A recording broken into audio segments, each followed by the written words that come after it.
Alhamdulillahirabbil alamin. Ya.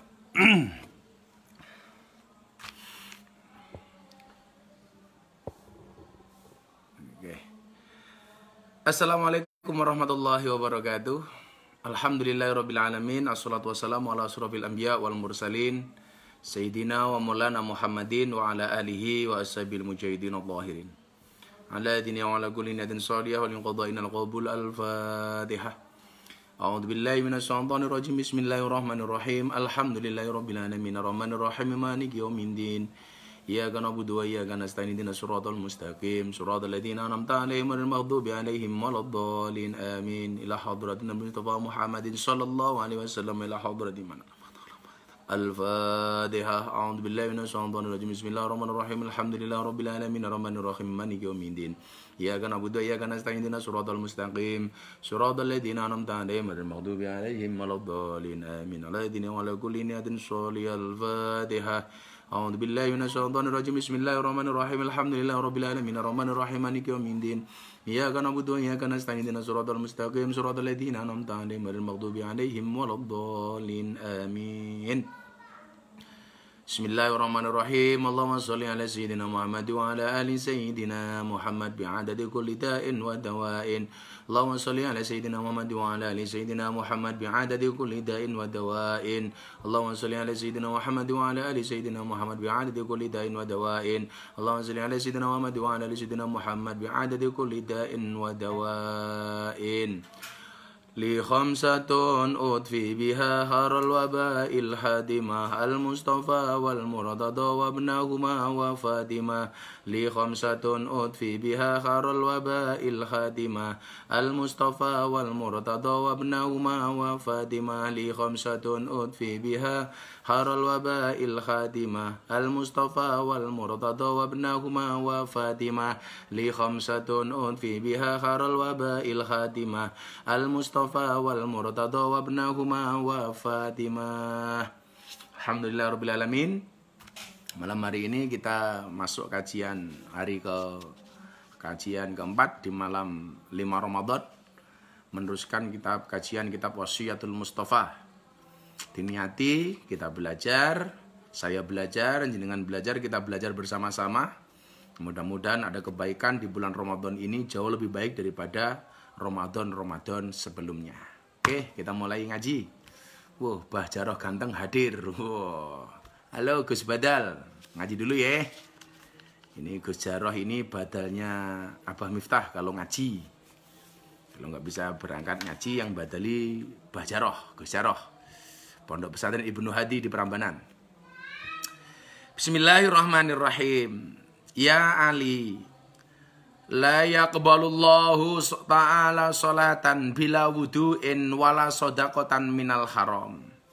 Ya Ali, doh Ali, la yaqbalu ora bakal nompo sapa Allah Gusti Allah Ta'ala salatan ing salat bila wudu'in kelawan tanpa wudu wala sodaqotan lan ora nompo ing sodaqoh minal harami saking barang haram. Ya Ali, wahai Ali, la yaqbalullaha ta'ala salatan bila wudu'in. Allah tidak akan menerima salat seseorang ketika salat itu dilakukan tanpa mengambil air wudu, dimulai dengan wudu. Wala sodakotan, dan Allah tidak akan menerima sodakoh minal harami, dari barang yang haram. Rekan-rekan sekalian, sahabat Gus Miftah sekalian yang saya muliakan, orang yang sodakoh dengan barang yang haram itu disamakan oleh Rasulullah seperti orang sholat tanpa wudhu. Artinya apa? Tidak akan diterima. Sholat tanpa wudhu itu tidak akan diterima. Demikian juga orang sodakoh dengan barang yang haram. Ini tidak akan diterima oleh Allah. Tidak akan makbul tapi mardud. Saya ulangi. Orang yang sodako dengan barang yang haram itu disamakan dengan orang yang sholat tanpa mengambil air wudhu. La yaqbalullah, Allah tidak akan menerimanya. Jadi kalau ada pertanyaan dari kemarin, saya sodako Gus dari uang haram, dari hasil judi, dari hasil korupsi, dari hasil mencuri. Apakah itu diterima oleh Allah? tidak akan diterima. Maka hati-hati para koruptor. Jangan Anda kemudian menggunakan dalil man jaa bil hasanati falahu asyru amsalihha, yang datang dengan satu kebaikan maka Allah akan menggantikannya 10 kali lipat. Ini kalau uang haram. Mohon maaf, ini kalau uang halal. Kalau yang kamu berikan itu uang haram, mohon maaf, itu tidak berlaku dengan ayat ini. Enak amat kamu korupsi 1 miliar, kemudian kamu sodakohkan 100 juta, bu, nggak bisa. Nggak bisa. Karena sodakoh yang haram itu tidak akan diterima oleh Allah, sebagaimana orang yang sholat tanpa wudhu, yang sholatnya tidak akan diterima oleh Allah. Maka hati-hati. Pastikan yang kita sodakohkan itu adalah rizki yang halal. Pastikan yang kita berikan kepada orang lain adalah barang-barang yang terhindar dari sesuatu yang haram. Karena yang haram ini tidak akan diterima oleh Allah Subhanahu wa Ta'ala. Walaupun untuk bangun masjid, untuk nyumbang panti asuhan, untuk santri dan lain sebagainya. Kalau ada barang yang haram di dalamnya, maka sodakohmu tidak akan diterima oleh Allah. Gitu loh. Saya tidak seudon ya, kemudian lah rezeki ini pejabat ini banyak subhatnya atau haramnya. Kita juga tidak bisa mengatakan demikian.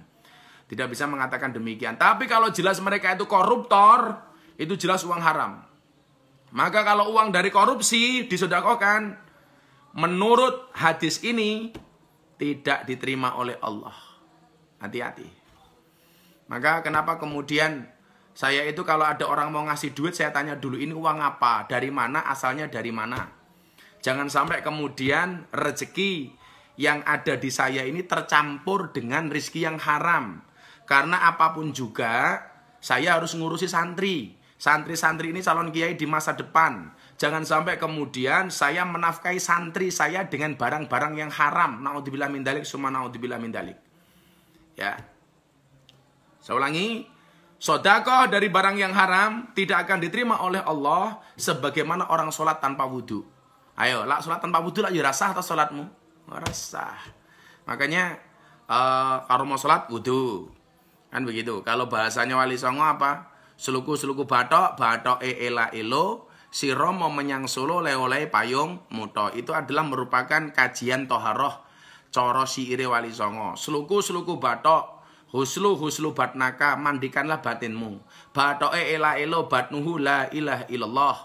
Batin yang baik itu adalah yang senantiasa bergantung dengan Allah, la ilaha illallah. Si romo menyang solo, si ramo aduso menyang mangkat solo solat. Mandilah, berwudulah, bersucilah yang bagus, kemudian berangkat solat. Le oleh payung muto, la ilaha illallah hayyum mauta. Hidup dan matiku hanya untuk Allah. Jadi saya berdoa mudah-mudahan semuanya kita dijauhkan dari perkara-perkara yang haram, dari harta-harta yang haram. Semoga semuanya yang diberikan oleh Allah kepada kita termasuk rezeki-rezeki yang halal, uang-uang yang halal. Hati-hati, kemarin sudah kita sampaikan, idza ghadaballahu ala ahadin razaqahu malan haraman. Ketika seseorang itu yang uang yang diperoleh itu cuma haram tok, itu menandakan bahwa seorang itu sebenarnya dibenci oleh Allah. Jadi orang yang dibenci oleh Allah tetap dikasih rizki, tapi dalam bentuk yang haram. Bahkan kalau kemudian istadda ghadabahu, ketika kemudian marahnya Allah ini sangat-sangat marah, sangat murka, maka kemudian orang-orang seperti itu rizkinya bergantung kepada setan. Na'udzubillah min dzalik.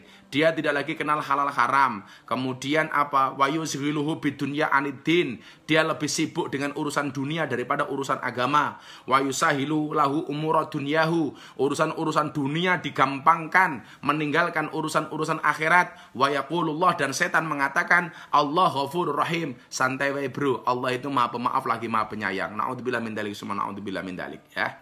Dilanjutkan. Bismillahirrahmanirrahim.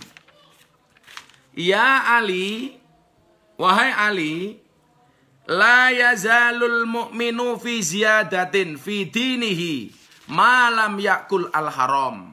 Wa man faraqal ulama mata qalbuhu wa amiya an ta'atillah. Ya Ali, wahai Ali, la yazalul mu'min, ora leren, la yazalu, ora leren-leren sopo al mu'minu wong mukmin fi ziyadatin ing dalem tambahi sampurna fi dini ing dalam agamane mukmin malam yakul sekirane ora mangan sapa mukmin al harama ing barang kang haram. Waman lan utawi sapane wong faroko kang misah sapa wong al ulama ing ulama mata mongko dadi mati apa kalbu atine wong wa amyalan dadi wuta apa atine wong anto atillah sanging oleh taat marang Gusti Allah. Wahai Ali, la yazalul mu'min fi ziyadatin fi dinihi. Tidaklah seorang mukmin itu berhenti kebaikannya, bertambah kebaikannya, kesempurnaan agamanya, malam yakul al-haram, ketika dia tidak makan barang yang haram.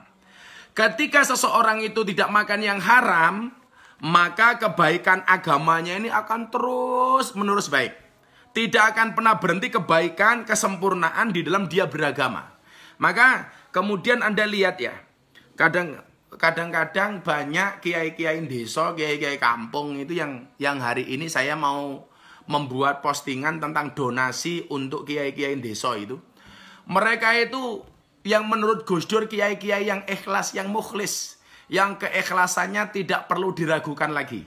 Kenapa? Karena mereka benar-benar lillahi ta'ala. Mereka menghindari dari perkara-perkara yang haram. Perkara-perkara yang haram.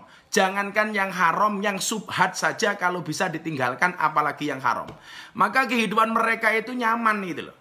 Maka coba kita ingat-ingat kembali, di dalam konsep agama itu ada bahasa berkah. Berkah itu maknanya adalah ziyadatul khair, bertambahnya nilai kebaikan. Saya sering membandingkan begini ya. Banyak orang kelihatannya sugih gitu loh. Nongkrongnya di hotel bintang 5, makannya di restoran bintang 5, mobilnya kelihatannya mewah dan lain sebagainya. Tetapi sebenarnya uripe ki umop gitu loh. Uripnya itu nggak asik gitu loh. Penuh dengan masalah, penuh dengan problematika. Saya beberapa waktu yang lalu itu membaca postingan di Twitter, saya dikirimi sama kawan. Jadi orang ini penghasilannya 80 juta per bulan. Sebelum corona ini penghasilannya 80 juta per bulan. Gajinya itu 80 juta per bulan. Kemudian apa? Kita pikir sebagai orang yang tidak punya penghasilan 80 juta per bulan, orang yang penghasilannya 80 juta itu kan pasti serba cukup ya.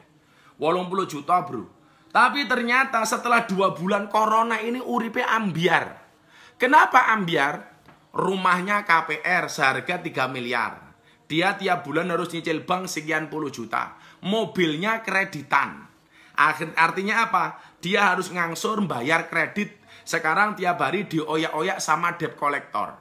Sehingga kemudian setelah 2 bulan corona ini terjadi, uripe ambiar. Kenapa demikian? Ya karena barangkali kehidupannya nggak ada berkahnya. Kuwabeh diwangi utang gitu loh. Maka kawan-kawan beginilah. Kalau kemudian kita tidak punya berkemampuan, saya sarankan gak usah kredit-kredit, ngempet dulu. Ingat puasa itu maknanya al-imsak. Al-imsak itu artinya ngempet.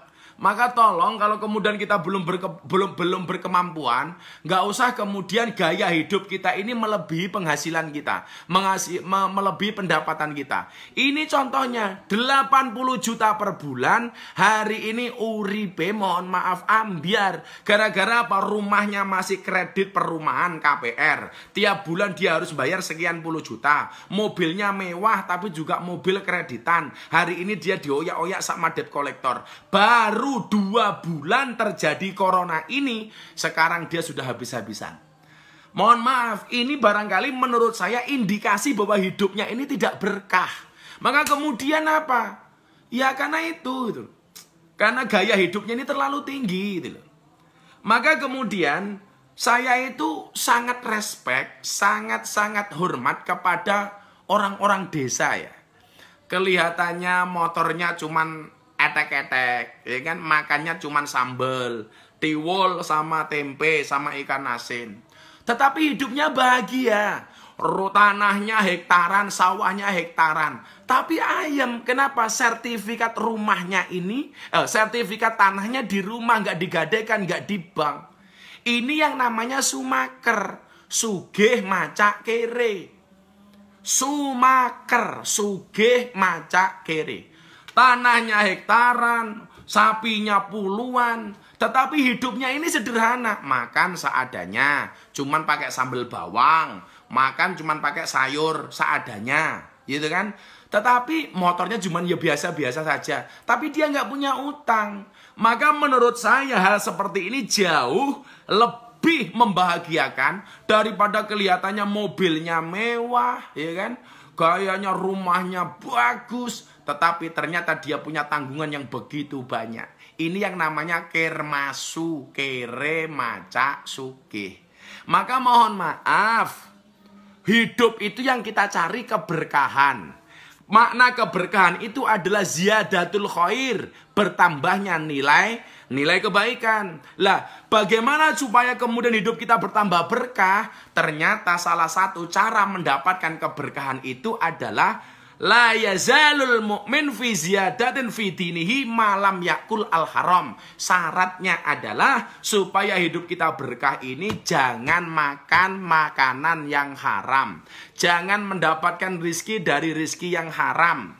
Itu ternyata kunci dari keberkahan.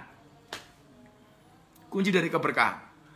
Please lah kawan-kawanku semuanya yang belum pernah punya tanggungan di bank, belum punya tanggungan ke KPR, kredit dan lain sebagainya, nggak usah gedek-gedek ke utang. Apalagi kaitannya dengan bank plecet. Utang mau 1 juta bendino ditagih 1.000 sampai 3 bulan ra lunas-lunas. Itu rentenir namanya, bank plecet. Nggak usah punya tanggungan-tanggungan dengan bank. Kalau memang kita belum punya, ngempet. Lak wis wancine duwe iki ora bakal mundur. Lak wancine durung duwe mau oyak kaya ngopo ya ora bakal duwe gitu loh. Maka ya mendingan kermasu lah. Apa namanya, sumaker lah, sugih maca kere daripada kermasu. Kere maca sugih. Jadi hindari perkara-perkara yang haram. Ada sering banyak pertanyaan dari jamaah ya. Gus Miftah kan orang NO itu loh, santri NO, kenapa enggak ngerokok? Padahal kalau kemudian Gus Miftah itu mau ngerokok, kira-kira beli apa enggak? Nggak mungkin saya beli. Kalau kemudian saya mau ngerokok, saya hakul yakin percaya. Kalau kemudian saya mau ngerokok, insya Allah saya tidak akan pernah beli rokok. Kenapa? Karena sekian banyak tamu yang hadir di pondok. Kalau datang ke pondok, mereka pasti bawa rokok. Kalau mereka tahu kalau saya ngerokok. Itulah alasan kenapa kemudian saya tidak merokok. Saya menghindari perkara yang makruh. Supaya apa? Supaya saya terbiasa menghindari perkara yang haram. Karena la yazalul mu'min, kata Rasulullah kepada Sayyidina Ali, fi ziyadatin fi dinihi malam yakul al haram. Seseorang akan bertambah nilai kebaikannya, akan semakin sempurna agamanya, manakala dia tidak makan makanan yang haram. Manakala dia bisa menjaga kehormatan dirinya dari perkara-perkara yang haram. Dan ini berat. Maka kemudian ketika saya ditanya, Gus Miftah santri NO kenapa tidak merokok? Karena saya mencoba membatasi diri saya untuk tidak mengkonsumsi hal-hal yang makruh. Supaya saya tidak terbiasa dengan barang-barang yang haram. Kemudian selain itu apa? Di dalam kitab taklim disebutkan, al-alimu idatoma ala yakulul haq.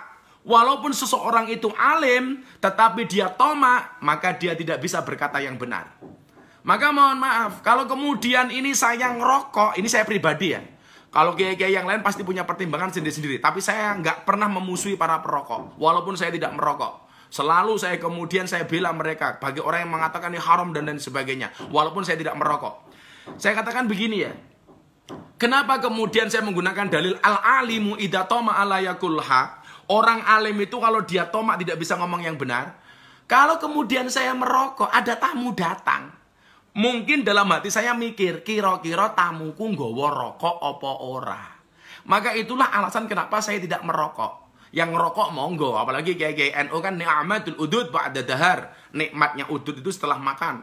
Kalau santri-santri sepuh malah mengatakan wa ni'matul udud nikmatul udud ba'da dahar. Kan nikmatnya udud itu setelah makan. Wa ni'matud dahar ba'da dukhul. Umpamanya begitu kan.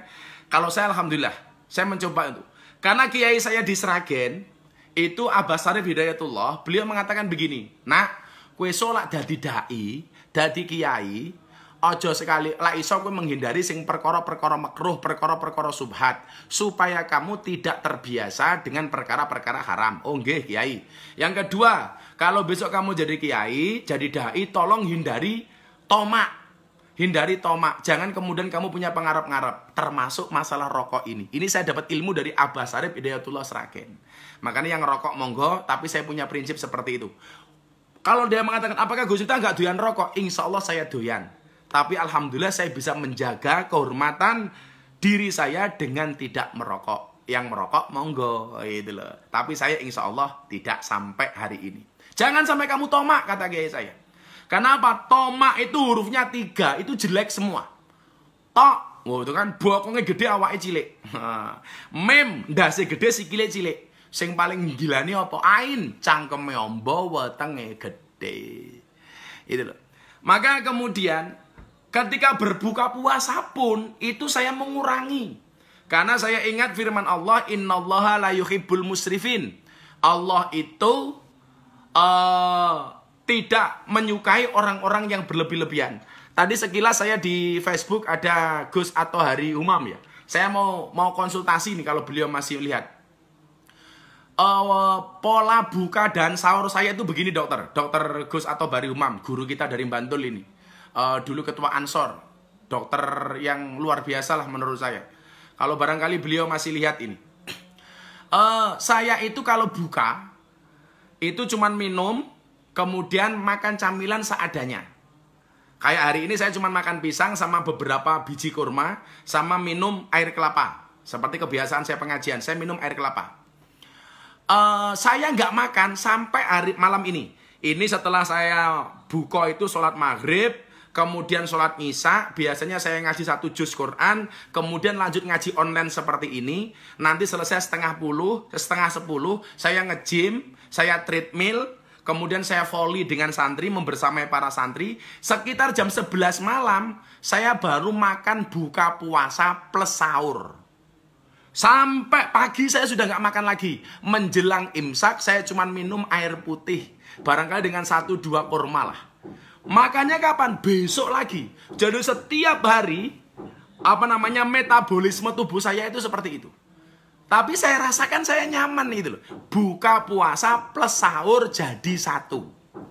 Nah, jadi saya ini barangkali kalau Gus atau Baru Umam masih melihat apakah pola saya ini sehat atau enggak, saya enggak tahu. Tapi saya nyaman.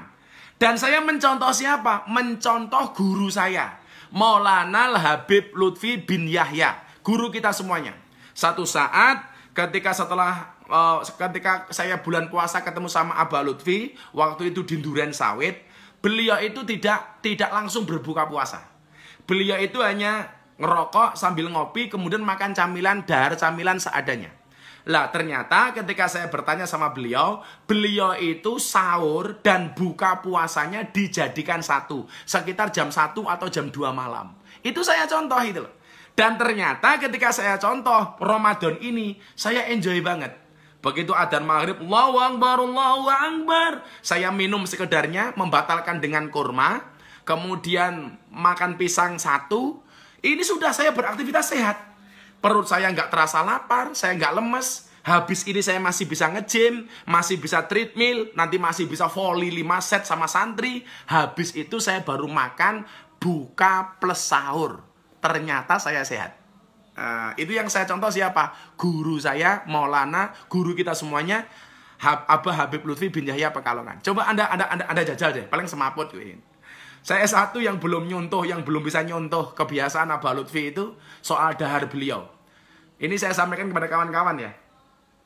Guru kita Habib Lutfi itu kawan-kawan sekalian, kalau beliau itu dahar, kalau beliau itu makan, itu beliau setelah makan berhenti, nunggu 1 jam baru minum. Ini yang saya belum bisa ini. Kadang-kadang kalau saya makan kesel harus minum, kepedesan minum. Guru kita Abah Lutfi itu kalau beliau dahar, nunggu 1 jam, bar 1 jam setelah beliau dahar. Diputerin sih, diputer. Itu udah bener gitu. Ini kok kemereng gini. Ngadek gue. Nah, itu. Ya di Facebook mau gabung lagi ya. Jadi gitu, banyak yang bisa kita lakukan di bulan Ramadan ini. Membaca Quran, kemudian wahafidhi lisan, menjaga lisan. Jangan sampai kemudian bulan puasa ini mulut kita ngomong yang enggak akan mengurangi pahala puasa kita. Gitu ya. Abah, gimana salat taraweh kita pakai masker? Boleh nggak apa-apa? Apalagi kondisinya seperti ini. Oke ya. Pertanyaan lagi. Di Instagram, Facebooknya baru mulai gabung lagi. Tadi di Facebook udah 5.000 lebih, Hendri. Malah mati. Oke.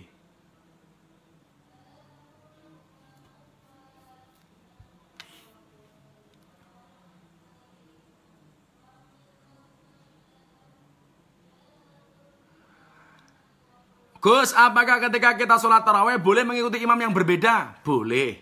Makmum itu ikut imam, ya. Makmum itu imam. Ikuti saja imammu. Kalau kamu nggak cocok ya jangan makmum, gitu saja toh. Karena kita nggak boleh membenci imam, itu nggak boleh. Nggak boleh membenci imam. Dari Lilis Ceper, Gus, kalau sudah terlanjur makan yang haram gimana? Tobat. Tobat. Dengan tidak mengulangi makan yang haram lagi. Minta maaf sama Allah. Kullu bani adama khota'un wa kharul khota'in at-tawwabun. Setiap bani Adam itu punya salah. Dan sebaik-baik orang bersalah itu adalah bertobat. Jadi tobatnya ya jangan makan yang haram lagi. Mandek. Gitu loh. Terus kalau kamu punya rezeki yang halal, sedekahkan. Karena apa?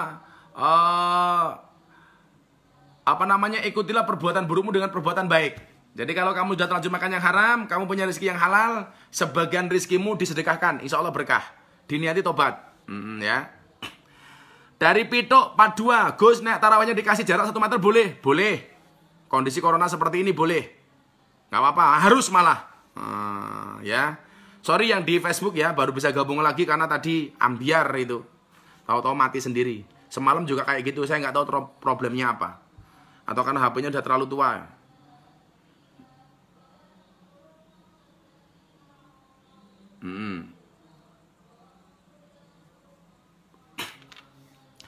Ustadz, mohon maaf, mau tanya gimana sholatnya kita tim medis yang lagi bekerja dengan memakai baju APD.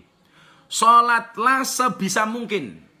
Kalau kemudian saya kok berpikiran begini, karena keadaan barangkali sholatnya bisa dijamak. Umpamanya duhur dengan asar, maghrib dengan isya. Karena kalau setiap datang waktu sholat kita sholat barangkali tidak memungkinkan, barangkali bisa dijamak. Seperti yang lain, bisa jamak takhir, bisa jamak takdim. Nah, ya kan begitu. Karena keadaan seperti itu yang tidak memungkinkan setiap saat sholat. Jadi kalau kemudian adzan duhur belum bisa sholat, ya duhurnya kamu jamak dengan asar, jamak takhir. Waktunya maghrib belum bisa sholat, ya nanti di isya kita sholat. Dengan keadaan seadanya. Kalau kemudian nggak bisa wudhu, tayamum.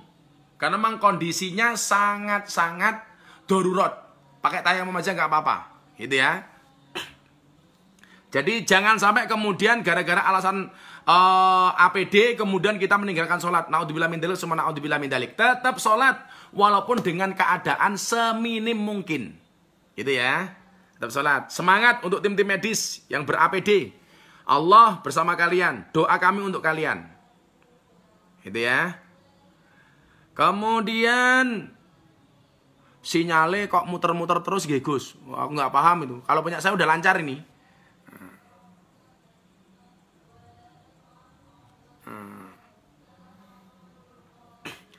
Gus, kalau ngunjuk wedang galak, bener nggak Gus pahalanya ditolak selama 40 hari? Kalau orang minum wedang galak, mabuk dan sebagainya, sholatnya tidak diterima oleh Allah 40 hari. Tapi bukan berarti kamu nggak sholat, tetap sholat. Diterima atau enggak itu urusan Allah. Kewajibanmu ibadah. Itu aja, santai. Ya. Dari Rangga 86, hukum sikat gigi di tengah puasa Gus, makruh. Bisa batal kalau kemudian airnya keminum. Atau sikat giginya ditelan. Oke.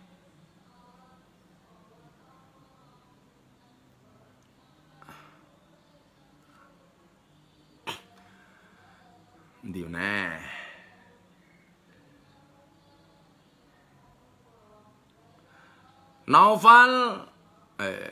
Novika Fitri Akmel, Gus, umur 14 tahun boleh mondok ke Ponpes Oraji apa tidak?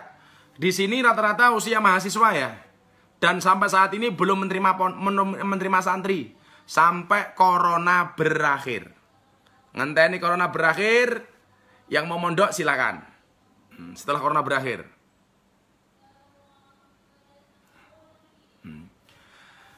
Gus badhe takon niki, wonten uwong sae tapi mboten nate salat niki pripun Gus? Dari Risma Ugi 04. Orang berbuat baik, dia belum sholat, itu ibarat orang telanjang, pakai ikat pinggang tapi tidak pakai celana. Kalau orang sholat, dia belum berbuat baik, ibarat orang telanjang pakai celana tapi tidak pakai ikat pinggang. Maka kalau disuruh mendahulukan, sholat dulu apa berbuat baik dulu? Saya jawab sholat dulu. Karena awwalu ma yuhasabu bil abdu as-sholah. Yang pertama kali dihisab di sisi Allah itu adalah sholatnya. Itu. Jadi sholatnya. Sholat walaupun belum bisa berbuat baik. Insya Allah kalau sholat itu sudah baik, inna sholata tanha anil fasya wal mungkar. Sholat itu bisa mencegah diri dari perbuatan buruk dan mungkar. Itu. Jadi berbuat baik kok belum sholat itu ibarat orang telanjang pakai ikat pinggang tapi tidak pakai celana. Apa ada Gus orang pakai ikat pinggang gak pakai celana? Ada. Siapa? Jaran. Jaran itu tidak pakai pelana tapi tidak pakai celana. Maka kalau kamu mau berbuat baik tapi belum bisa sholat berarti koyo jaran. Gus aku mbiyen gaweane mabuk, alhamdulillah saiki wis lali rasane. Apa dosaku sing mbiyen jek dicatat ya Gus. Sing penting kamu taubatan nasuha. Saudara Hardi Glutera Bungo Jambi tidak akan mengulangi lagi. Innallaha ghafurur rahim. Allah itu Maha Pengampun. Yang penting kamu bertobat, tidak mengulangi lagi. Alhamdulillah saya wis lali rasane mabuk. Jos. Keren. Para pendosa yang keren. Lanjutkan le ibadahmu, tinggalkan maksiatmu. Ditompo-tompo karo Gusti Allah. Itu ya. Oke. Lanjut ke pertanyaan berikutnya. Pokoknya kita takoni, oke men sing takoni.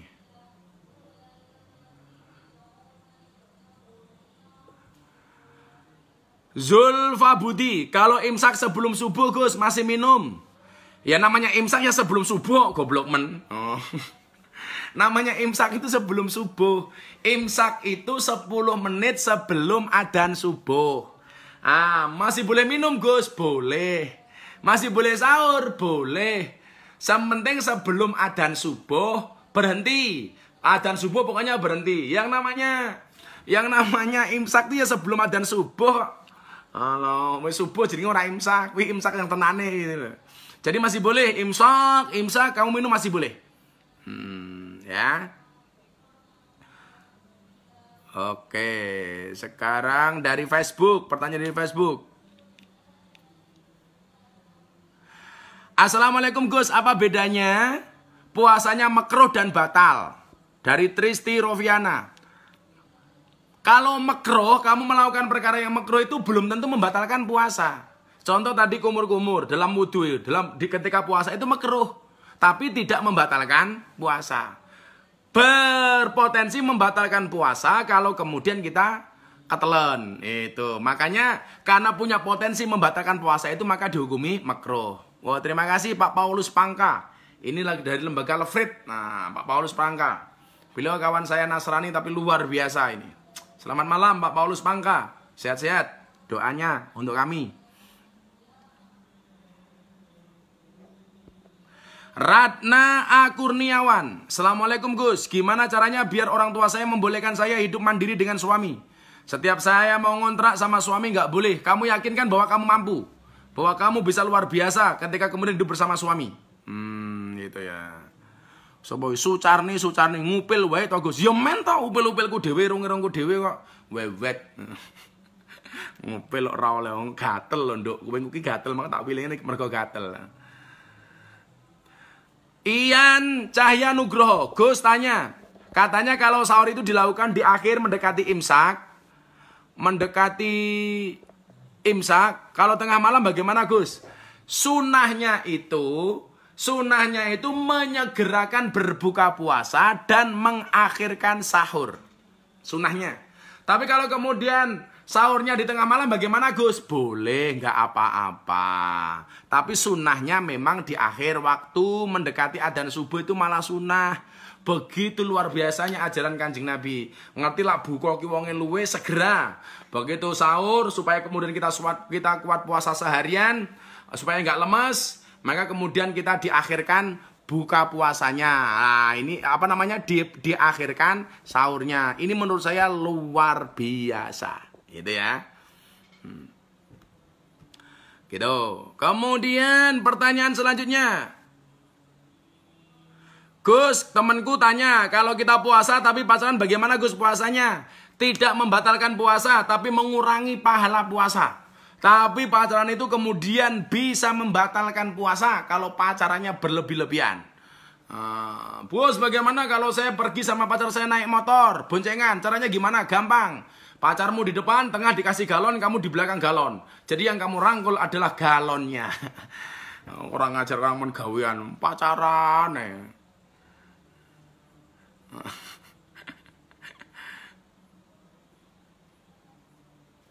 Itu ya. Assalamualaikum Gus, kalau pas puasa terus emosi dikit gimana?